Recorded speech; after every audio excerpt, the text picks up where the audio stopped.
అబ్బబ్బబ్బబ్బబ్బా! ఏముంది మామ సినిమా. నేను ఇప్పుడే సినిమా నుంచి చూస్తున్నా. ఇంకా అందులోంచి బయటికి రాలేకపోతున్నా.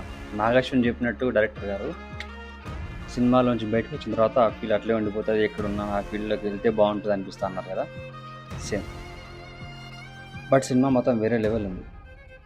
First of all director efforts కానీ అండ్ ఒక క్యారెక్టర్కి ఉన్న ఇంపార్టెన్స్ కానీ ఆ క్యారెక్టర్లో వాళ్ళు చేసిన విధానం కానీ విఎఫ్ఎక్స్ కానీ everything super. Almost equal to Hollywood. Almost equal అని కాదు కానీ మన తెలుగు ఇండస్ట్రీ స్టాండర్డ్స్ అయితే ఖచ్చితంగా పెంచుతుంది. అంత బాగుంది సినిమా. బట్ ఒక రిక్వెస్ట్ మామ, ఆ క్యారెక్టర్స్ ఉన్నాయి కదా, చిన్న చిన్న వీడియోస్ తీసి బయట పోస్ట్ చేసేస్తున్నారు, అవి రివీల్ అయిపోతాయి. సో థియేటర్కి వెళ్ళిన వాళ్ళకి మాత్రం ఆ ఫీల్ ఉండదు. అది వాళ్ళు అక్కడ ఫీల్ అయితేనే బాగుంటుంది. అదొక్కటి మామ. ఎవరి సినిమా అయినా సినిమానే. ఇది నేను రివ్యూ ఇవ్వట్లేదు, కానీ నాకు నచ్చింది.